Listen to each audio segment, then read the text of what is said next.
The Symbaroum Korinthia Bundle is a package offered by Free League and contains the Symbaroum RPG Core Rulebook, Advanced Player Guide, Monster Codex, 3 campaign books, the Monsters and Traits cards, 2 double-sided maps, and a bunch of premium character sheets. The box took a while to actually ship, but when it finally did from the UK, it showed up on my doorstep in Pennsylvania in 2 days. I was surprised at how it was all able to fit in such a small box, but that was nice because I would actually be able to fit that box on a shelf and keep all the stuff in it. The first thing out of the box were the Monsters and Traits cards. These consist of 56 Monstrous Traits cards and 63 Creature cards, for a total of 119 cards. None of the Traits cards contain any of the illustrations from the books, but rather the text, a lot of it paraphrased from the books. In my initial reading, I didn't see anything that would cause a rules question, despite not being the exact wording from the book. The Creature cards don't contain any illustrations either, and just present the creature stats, traits, abilities, weapons, shadow, and tactics. The 63 creatures are pulled from the core book as well as the Monster Codex book. At the top of the stack of books is the Monster Codex wrapped with one of the quest books. It was immediately apparent that the books are a deluxe quality. Rich colors on a thick cover, heavy in the hands, and just generally above average quality. The other books were bundled in the bottom stack along with the character sheets and maps. The bundle pretty clearly provides a handsome little Symbaroum library. But already at the time of this recording, there is a 4th installment in the Throne of Thorns campaign coming out.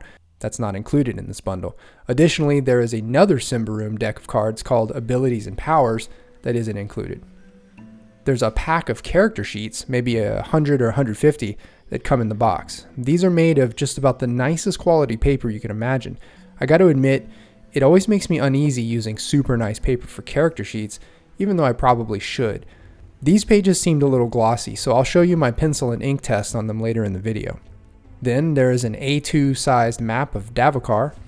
Shame about the barcode in the corner. The paper is decent enough that you could also rough it up a bit for that weathered look. On the opposite side is a map of Thistle Hold, that rogue's den of scum and villainy at the edge of the forest. This is the subject of part 1 of the Throne of Thorns mega campaign, of which parts 1 through 3 are included in this bundle. The other map sheet contains the Kingdom of Ambria, which is of course the region south and southwest of the Forest of Davokar. Along the south and east are the treacherous mountains that trap the Ambrians in their new land. And on the flip side is the Ambrian capital of Yndaros, which is where the 3rd part of the Throne of Thorns mega campaign is centered on. When it comes to the cards, there are 2 decks basically. The first is a deck of 56 monstrous traits, which each have the 2 or 3 power levels for the trait on the front. Then there is the monster deck, which is 63 cards with 4 different backs. Each back represents a different region where the creatures reside: Bright Davokar, Dark Davokar, Corrupt Davokar, and other wilderness. You can use the cards to sort out your monsters prior to a session, or to draw random monsters by region during a game. But I feel it's worth mentioning here that the regional breakdown introduced in the Monster Codex itself is far more detailed than just the 4 presented in this deck. Furthermore, I noticed that they left out a number of monsters from the core and Monster Codex. These cards measure out a standard 2.5 by 3.5 inches, which means they can be sleeved. But if you sleeve them, you'll need to modify the original box they came in, or they won't fit. I decided to test the character sheet out by using both ink and lead on it. My big question was, since the paper had a slight gloss to it, how would it take to writing? Well, the result was that the ink, especially from a trusty Pilot G2 0.7mm, is going to take a few seconds to dry, otherwise it will smear. But as for pencil marks being erased, they erased surprisingly just fine. The paper worked great for table use.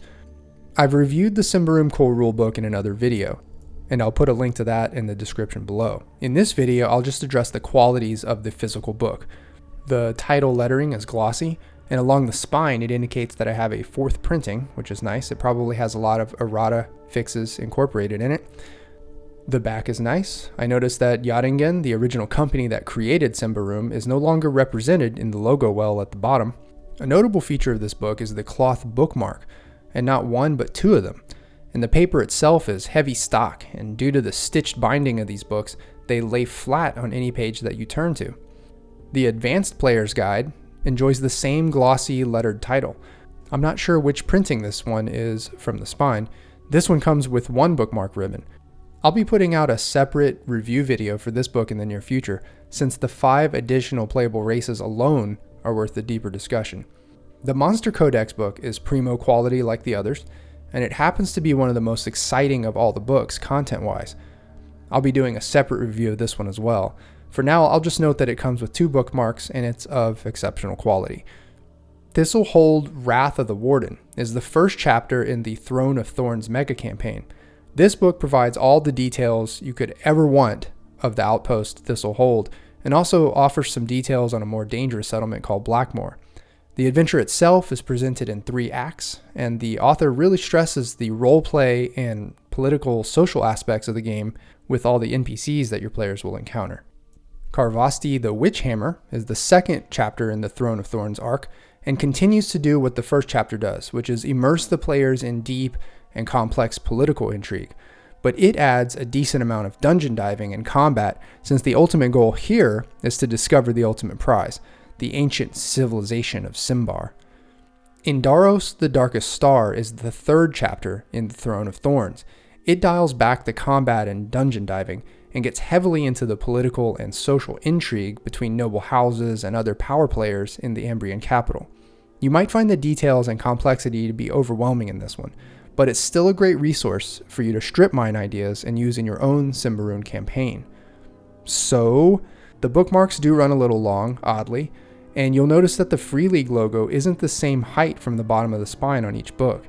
But the books are almost the best possible quality that you can get with regard to construction.